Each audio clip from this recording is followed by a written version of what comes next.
이러한 믿음을 가질 때 반드시 길이 열립니다. 하나님은 자신을 철저히 의지하는 자를 도우시는 것을 볼 수 있습니다. 그러면 우리도 어떻게 하면 형통한 삶을 살아갈 수 있는지 히스기야의 믿음과 삶을 살펴보고자 합니다. 첫 번째, 벼랑 끝에서 용기를 갖고 응전하는 믿음을 가져야 승리할 수 있다는 사실입니다. 정치적으로 대국인 아수르는 블레셋과 동맹해서 애굽을 치며 지속적인 영토 확장을 하고 있었습니다. 그런데 히스기야 왕은 아수르에 대한 조공을 거부한 거예요. 아수르의 동맹국인 블레셋의 가사 지방을 공격했습니다. 그러자 아수르의 1차 침공이 있게 된 겁니다. 그런데 이 사건을 우리가 더 신앙적으로 영적으로 살펴볼 필요가 있어요. 역대하 32장 1절에 보면 이 모든 충성된 일 후에 아수르 왕 사네립이 유다에 들어와서 견고한 성읍들을 향하여 진을 치고 쳐서 취하고자 한지라 라고 말씀하고 있습니다. 히스기야가 결단해서 산당을 철거하며 하나님 말을 붙잡는 믿음의 생활을 하니까 사단은 곧 아수르국을 움직입니다. 그래서 히스기야의 신앙과 길을 꺾으려고 한 거예요. 여러분 그렇습니다. 하나님에 대해서 믿음으로 살고자 해서 열심히 하고자 할 때 사단이 시기하고 방해를 꼭 해요. 대충 살면 어려움이 없겠죠. 이미 자기 수하이기 때문에. 아수르는 유다의 여러 견고한 성읍들을 탈취하게 됩니다. 위협을 느낀 히스기야 정부는 결국 성전 기둥에 금까지 벗겨서 바쳐야 하는 엄청난 조공으로 협상을 하게 됐어요. 자, 히스기야를 보세요. 처음에는 믿음으로 출발했습니다. 근데 눈으로 보이는 현실, 그 현상 앞에 믿음을 잃어버린 거예요. 용기를 잃어버린 거예요. 이사야 선지자는 이것이 잘못되었다는 것을 지적하고 있는 것입니다. 잘못된 믿음으로 살면 어려움이 올 수 있습니다. 이 사단과 세상은 우리의 믿음을 꺾으려고 합니다. 그런데 시련을 당할 때 타협하지 말아야 합니다. 왜냐하면 사단과 이 세상의 세력은 단순히 우리 일부분을 가지려고 하지 않기 때문에, 그렇기 때문에 믿음으로 끝까지 밀고 나가는, 한 번의 실수와 실패를 경험한 히스기야 왕은 다음 전쟁에서는 경제, 군사 모든 부분에서 절벽 끝에 선 힘든 상황에서도 이렇게 백성들에게 외치게 되고 있는 거예요. 자, 역대하 32장 7절 8절 보시면요, 너희는 마음을 강하게 하며 담대히 하고 아수르 왕과 그 쫓는 온 무리로 인하여 두려워 말며 놀라지 말라. 우리와 함께하는 자가 저와 함께하는 자보다 크니 저와 함께하는 자는 육신의 팔이요 우리와 함께하는 자는 우리의 하나님 여호와시라. 반드시 우리를 도우시고 우리를 대신하여 싸우리라. 이렇게 벼랑 끝에 서는 용기는요, 믿음이 필요한 거예요. 이런 믿음을 가질 때 길이 열리고 문이 열립니다. 역대하 16장 9절에서도 여호와의 눈은 온 땅을 두루 감찰하사 전심으로 자기에게 향하는 자를 위하여 능력을 베푸시나니 이렇게 말씀해 주고 있어요. 여러분 모세를 보세요. 이스라엘 백성을 보세요. 뒤에 정말 최첨단 그 당시에 병기로 무장한 애굽의 군사들이 쫓아옵니다. 앞에는 정말 큰 파도가 넘실대는 홍해에 가로막힌 상황에 처하게 됐어요. 백성들도 모세에게 애굽에 매장지가 없으므로 당신이 우리를 이끌어내서 이 광야에서 죽게 하느냐? 어째서 당신이 우리를 애굽에서 이끌어내서 이같이 우리에게 하느냐? 원망합니다. 벼랑 끝이에요. 그러니까 그때 모세가 출애굽기 14장 11절부터 14절까지 벼랑 끝에서 이렇게 말합니다. 너희는 두려워 말고 가만히 서서 여호와께서 오늘날 너희를 위하여 행하시는 구원을 보라. 너희가 오늘 본 애굽 사람을 또다시 영원히 보지 못하리라. 여호와께서 너희를 위하여 싸우시리니 너희는 가만히 있을지어라. 이 벼랑 끝에서 하나님의 약속의 말씀을 의지해서 믿음으로 바다 위에 이제 손을 내밀게 될 때 홍해가 갈라졌어요. 벼랑 끝에서도 용기를 가진 거예요. 그런 믿음이 모세에게 있었던 것입니다. 거기서 하나님의 영광과 구원, 능력을 이제 체험하게 되는 거예요. 자, 금심상 앞에 절하지 않고 극렬히 계속 타는 풀무 가운데 던져 넣겠다는 느부갓네살 왕의 위협 가운데 사드락과 메삭과 아벳느고가 어떻게 레스판스 했습니까? 다니엘서 31장 15절 18절 보면 우리가 이 일에 대하여 왕에게 대답할 필요가 없나이다. 만일 그럴 것이면 왕이여 우리가 섬기는 우리 하나님이 우리를 극렬히 타는 풀무 가운데서 능히 건져내시겠고 왕의 손에서도 건져내시리라. 그리고 그 유명한 말을 해요. 그리 아니하실지라도 왕이여 우리가 왕의 신들 섬기지도 아니하고 왕이 세우신 금신사에게 절하지도 아니하실 줄을 아옵소서. 벼랑 끝에 이렇게 믿음으로 섰을 때 결국 사드락과 메삭과 아벳느고가 풀무 가운데서 건짐을 받았을 뿐만 아니라 하나님의 영광과 능력을 체험한 거예요. 영국의 한 선교사가 하나님의 부르심을 받아서 아프리카 선교를 떠나게 되었습니다. 돈이 없기 때문에 먼저 런던까지 가는 기차표를 위해서 기도하면서 기다리고 있었어요. 어느 하나님께서 그에게 말씀하십니다. 만일 네가 돈이 있다면 무엇을 하겠느냐? 런던으로 가서 배를 타고 아프리카로 가겠습니다. 네가 필요로 하는 모든 것을 공급해 준 자가 나 하나님인 것을 아느냐? 예, 압니다. 그러면 가라. 그는 교회 모든 사람들에게 알렸어요. 저는 떠납니다. 그리고 아프리카로 갈 것입니다. 저에게 있는 돈으로는 단 50마일밖에 갈 수 없지만 저는 아프리카로 갈 겁니다. 교인들은 떠나는 그를 위해서 커다란 환송 파티를 해줬고 그는 표를 사서 기차를 타고 50마일을 갔어요. 그 후에 내렸습니다. 그리고 기차역 앞에 앉아서 다시 하나님께 기도했습니다. 하나님, 저를 어리석게 보지 마세요. 하나님 믿음으로 출발하고 하나님 믿음으로 출발하라고 하셨습니다. 그래서 저는 그렇게 했지만 아무 일도 일어나지 않았습니다. 여기는 고향에서 50마일 떨어진 곳입니다. 제가 지금 해야 할 일이 무엇입니까? 하나님께서 이 리즈 선교사에게 말씀하셨어요. 만약 네가 돈이 있다면 뭘 하겠느냐? 저는 표를 사겠습니다. 그거는 줄을 서라. 한 18명 정도의 사람들이 거기 줄을 서고 있었고요. 리즈 선교사도 줄을 쓴 거예요. 이 줄이 점점 줄어들고 있는 거예요. 그런데 갑자기 바로 앞에 있는 남자가 뒤로 돌더니 이렇게 말씀했습니다. 나는 이번 여행을 포기해야 되는데 자, 당신이 내 돈을 가지고 대신 표를 사시오. 하고 가는 거예요. 결국 리즈 선교사는 아프리카의 선교사로 갈 수가 있었습니다. 이 리즈 하워드 선교사님이 가진 믿음은 어떤 믿음일까요? 벼랑 끝에서는 믿음이에요. 이런 용기 있는 믿음을 가질 수 있는 근거가 과연 뭘까요? 그것은 우리가 하나님을 믿을 때 하나님이 우리에게 약속하신 그 신실한 약속하신 하나님 때문입니다. 신실하신 하나님이 우리를 도우시고 전능하신 하나님이 함께 하시기 때문에 좋은 것을 주시기 원하시는 그분이 우리 아버지시기 때문에 히브리서 11장 6절에 믿음이 없이는 하나님을 기쁘시게 못하나니 하나님께 나아가는 반드시 그가 계신 것과 또한 그가 자기를 찾는 자들에게 상 주시는 이심을 믿어야 할지니라 하셨습니다. 하나님을 신뢰하고 가까이 하는 자에게 상 주신 분이시기 때문에 우리가 벼랑 끝에서는 믿음을 가진 가장 흔한 경우가 바로 재정 문제예요. 우리는 믿음과 돈, 이 두 가지를 함께 갖고 싶어 하죠. 근데 믿음으로 살기 위해서는 돈을 포기해야 되는 순간을 반드시 만나게 됩니다.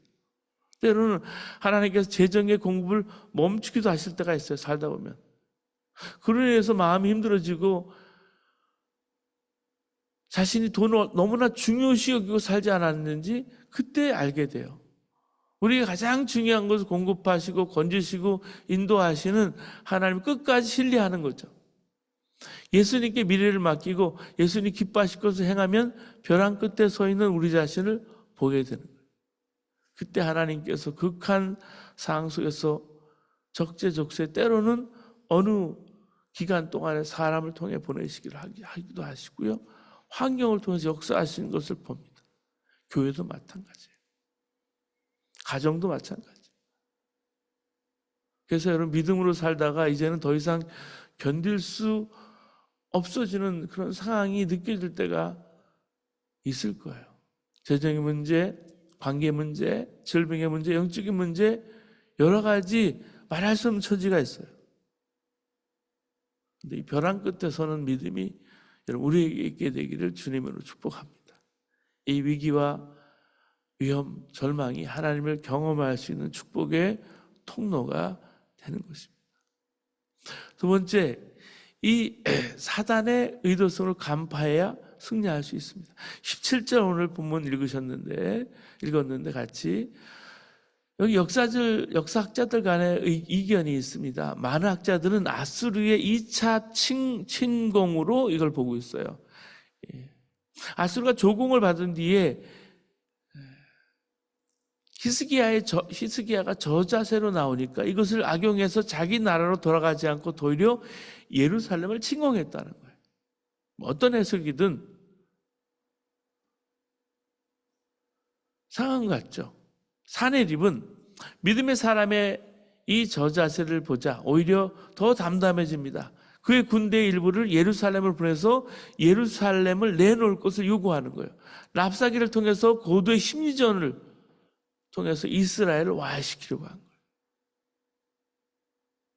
당시 외교 분야의 언어는 아람어였어요. 그럼에도 불구하고 오히려 유창한 히브리어로 외쳐서 백성을 두렵게 하는 거예요. 이들이 사용했던 심리전의 내용은 뭘까요? 어떻게 방어해야 될까요? 그 심리적인 것은요, 일단 부정적인 생각을 심어주는 거예요. 실망과 무기력의 의도를 그때 잘 간파해야 합니다. 랍사게는 자기 왕을 The Great King, 대왕이라고 표현해요. 상대를 위축시키는 거죠. 20절을 표준세 번역을 보면 전쟁을 할 전술도 없고 군사력도 없으면서 입으로만 전쟁을 할 수 있다고 생각하느냐 이렇게 번역했어요. 한정된 자원을 가졌다고 문제를 과장시키는 거죠. 어려운 지금 상황을 계속해서 자극하는 거예요. 자기 나라의 가장 약한 병사라도 물칠 수 없다 이렇게 말해요.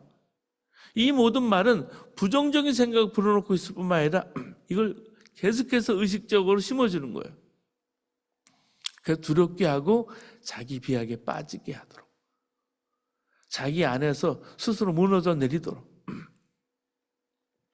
가나안 점탕꾼들이 그들을 치지 못하리라. 그들은 우리보다 강하니라. 우리는 스스로 보기엔 메뚜기 같으니 그들이 보기에도 그와 같을 것이니라. 민수기에 보면 그런 말씀이 나오잖아요. 부정적인 의식에 붙잡혀요. 그때 갈렙이 뭐라고 말합니까?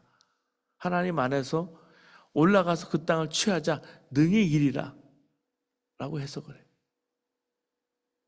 주님 안에서 보아야 한다는 말씀이에요. 없는 걸 보기다 이미 우리에게 주신 것, 믿음으로 잠재된 믿음의 가능성을 보는 거예요. 나도 주님 붙잡아 주시면 할 수 있어. 이런 고백. 열등의식, 실패의식에서 정말 승리한다는 마음을 가져야 승리할 수 있어요. 두 번째는 이 논리적인 비약을 통해서 하나님을 의심케 하는 거예요. 랍사게는 반복해서 너희들이 의뢰하는 것이 다 헛되고 무가치하다라고 계속 말합니다. 처음에는 애굽을 의지하는 것이 소용이 없다라고 시작을 하죠. 군사력도 의지할 수 없다는 거죠. 그 다음에는 히스기야의 종교 개혁 정책은 잘못된 것처럼 말하면서 지도자를 의심하게 돼요. 30절을 보세요. 또한 히스기야가 너희로 여호와를 의뢰하라 함을 듣지 말라. 저가 이르기를 여호와께서 정녕 우리를 건지실지라 이 성이 아수르 왕의 손에 함락되지 않게 하시리라 할지라도 너희는 히스기야의 말을 듣지 말라. 35절에 보면 열국의 신 중에 누가 그 땅을 내 손에서 건졌기에 여호와가 예루살렘을 내 손에서 능히 건지겠느냐 이렇게 말해요. 하나님은 애굽 바로와 또는 군사들 지도자와 동등 위치에 두는 거죠. 그래서 앞에 있는 것들이 도울 수 없기 때문에 하나님도 의지할 대상이 아니라는 논리를 전개하고 있는 거예요. 자신들이 열국과의 전쟁에서 승리했다는 겁니다. 그들의 신들이 자기 백성들을 구원하지 못했다는 거예요. 그렇기 때문에 하나님도 너희를 구원할 수 없다. 싸워보지도 않고 도전해보지도 않고 포기하게 하는 거죠. 하나님과 세상 우상들과 비교할 수 없잖아요.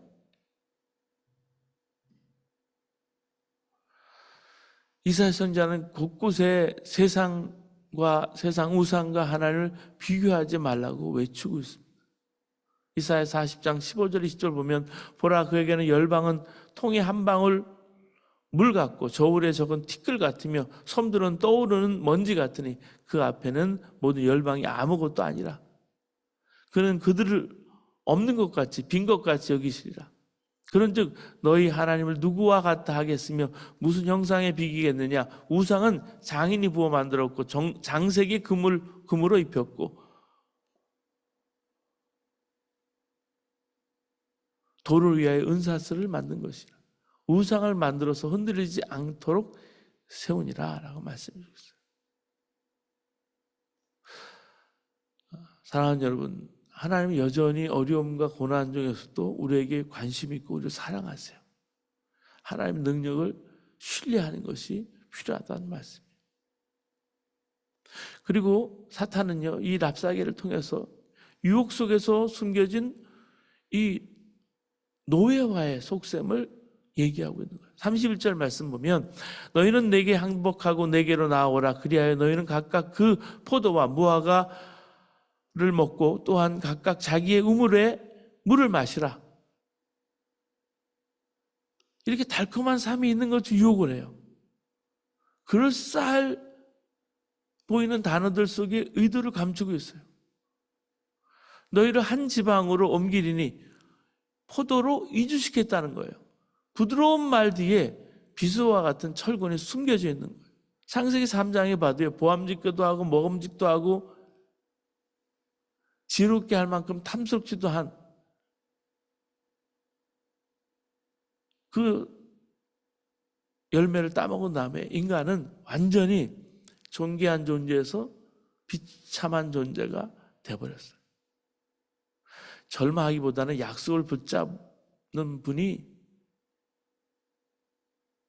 여러분 내 안에 계시기 때문에 내 그 말씀을 붙잡는 거예요. 내가 이해할 수 없는 상황 가운데서도 하나님의 사랑에 대한 믿음을 잃지 않고 나가는 겁니다. 그래야 여러분 좁은 길, 의의 길 갈 수 있고요. 분별할 수 있는 거예요. 이런 분별력을 가지고 주님과 함께 승리하는 저와 여러분 되시기를 바랍니다. 그리고 오늘 본문 말씀처럼 침묵의 능력을 사용할 때 승리할 수 있습니다. 예루살렘 성의 백성들을 납작의 여러 가지 그 심리전을 지금까지 말했던 심리전들을 통해서 사탄이 그걸 이용하는 거예요. 마음과 생각을. 그때 히스기야 왕이 침묵하도록 명령을 해요. 히스기야의 침묵의 명령이요, 마음이 상하고 답답한 가운데서 인간적인 분노와 흥분보다는 잠잠한 가운데서 하나님의 뜻을 구하게 하고요, 원수와 타협하지 않겠다는 분명한 의사를 나타나는 거예요. 이 사람과 환경에 대해서 대응하기보다는 먼저 하나님 앞에 서고자 하는 믿음의 태도인 거죠. 부정적인 측면에서도 침묵은 힘이 있습니다. 근데 믿음의 침묵은 강력한 힘이 있어요.